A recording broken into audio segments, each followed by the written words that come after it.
Your support truly means everything to us. With nearly 90% of our viewers still not subscribed, we need your help to keep crafting emotional and meaningful stories. Tap that subscribe button, ring the notification bell, and drop a comment with your city. We'd love to know where you're watching from. Now let's begin. When I first crossed paths with Mia, I thought I had found something extraordinary. She was not only beautiful but also intelligent, charismatic, and incredibly driven.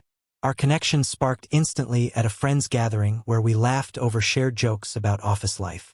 It didn't take long before we became inseparable. Over time, we built a life together, the house, the vacations, and dreams for the future. I believed we were genuinely happy. But like in many stories, things started to change slowly. It began with small, almost insignificant details. Late nights at the office, mysterious smiles at her phone, and a growing distance between us that I couldn't quite close. Mia worked in PR, a fast-paced field where high-profile events and constant socializing were part of the job. Her role required charm, but lately, it seemed to demand all of her attention. Whenever I brought up her late hours or the new perfume she had begun wearing, she brushed off my concerns with a light laugh and a comment like, "You worry too much." But I wasn't just worrying, I was noticing. I noticed how her phone was always face down on the table, how she'd locked it with a passcode she refused to share, and how the scent of her perfume sometimes lingered on her even when she had only been at the office. It was stronger than it should have been if that were the case. The breaking point came when she claimed she had to work late on our anniversary. It wasn't just the excuse that stung. It was how she said it, without any pretense of guilt. I knew something wasn't right, but I still didn't have solid proof. So, like any man in my position, I started paying closer attention. I didn't want to accuse her without facts. I used a family sharing app she had forgotten was active to track her phone's location. I went through her car when she left it unlocked one evening. And one night, while she slept, I sifted through her emails. That's when I found the messages. They weren't overtly explicit, but the tone was undeniable. There were late-night emails to a colleague named Adrian. Private jokes, the intimate language, and phrases like, "You make me feel alive again," that clearly didn't belong in a professional setting. As I scrolled through the messages, my chest tightened and it felt like the room had drained of air. I wasn't proud of what I did next, but I hired a private investigator. If Mia was deceiving me, I needed hard evidence. 2 weeks later, the investigator's report arrived, and it was crushing. Photos of Mia and Adrian leaving a hotel together, arms wrapped around each other. Pictures of them at a bar, his hand on her back. There was no denying it anymore. My wife was having an affair. The fury, devastation, and humiliation that consumed me were overwhelming. I had given her everything, my trust, my devotion, my love, and she had thrown it away for some smug colleague. But instead of confronting her immediately, I decided to wait. I wasn't going to confront her without making sure she and Adrian understood the full impact of their betrayal. Mia's company was preparing for a large year-end celebration, and she had been talking about it for weeks.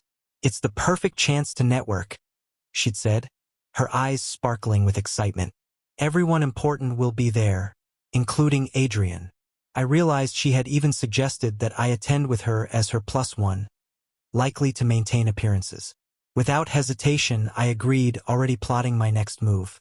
As the days to the party ticked down, I planned everything down to the smallest detail. I had saved all the damning emails and photos onto a USB drive, even printing out some of the most incriminating ones as backup.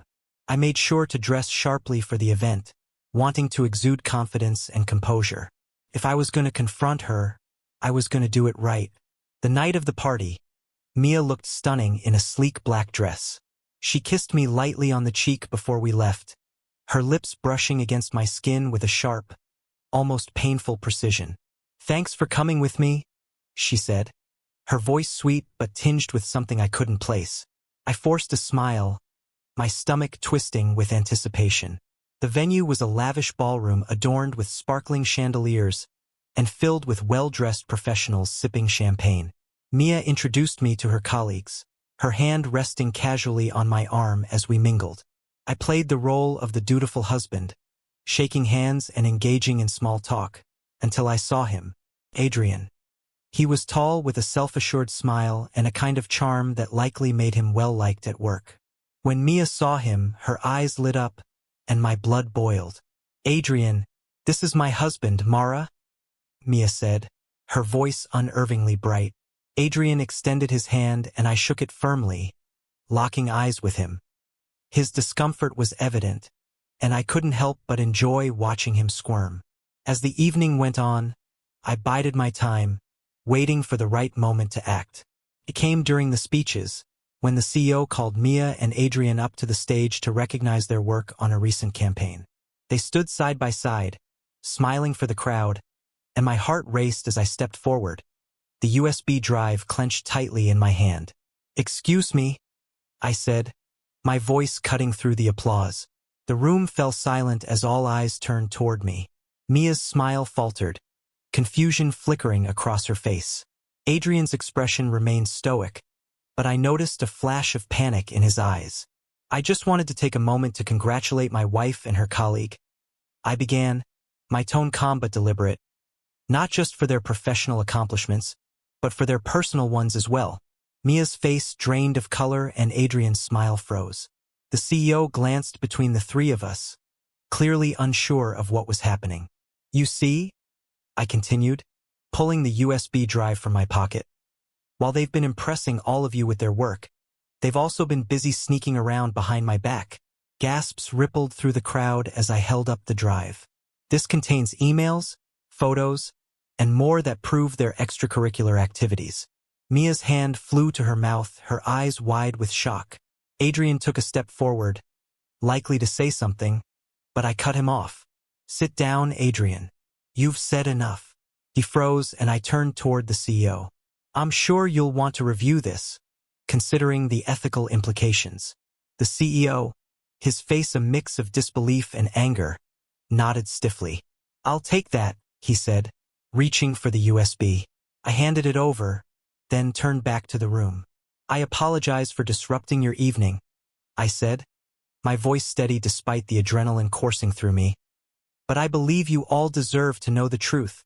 With that, I walked out, leaving Mia and Adrian to face the fallout. The whispers and murmurs followed me all the way to the door. When Mia returned home that night, her face was tear-streaked, her makeup smudged. "How could you?" she demanded, her voice breaking. "You humiliated me in front of everyone. How could I?" I shot back, my voice rising. "How could you, Mia? How could you betray me like that after everything we built together?" She crumpled onto the couch, sobbing. "It was a mistake," she repeated over and over. "I didn't mean for it to happen." "A mistake is forgetting our anniversary," I said coldly. "What you did was a choice over and over again. And now you get to live with the consequences." The fallout was swift and unforgiving. Adrian was fired within days, and Mia was placed on probation. Her reputation within the company was in ruins, and soon our friends and family learned the truth. Mia begged for my forgiveness, asking for another chance, but I couldn't. I filed for divorce and moved out, leaving her to pick up the pieces of her shattered life. As for me, I started fresh. It wasn't easy, but I refused to let her betrayal define me. I found a new job, made new friends, and eventually met someone who reminded me what love was supposed to feel like. Someone who valued loyalty and honesty as much as I did. Mia's life never truly recovered. The last I heard, she was working a lower-level position at a different company. Her ambition and charm no longer enough to erase the stain of her actions. Adrian, too, faded into obscurity. A cautionary tale for anyone who thought mixing business with pleasure was a good idea. In the end, I didn't just survive her betrayal, I thrived in spite of it. And that, I realized, was the best revenge of all.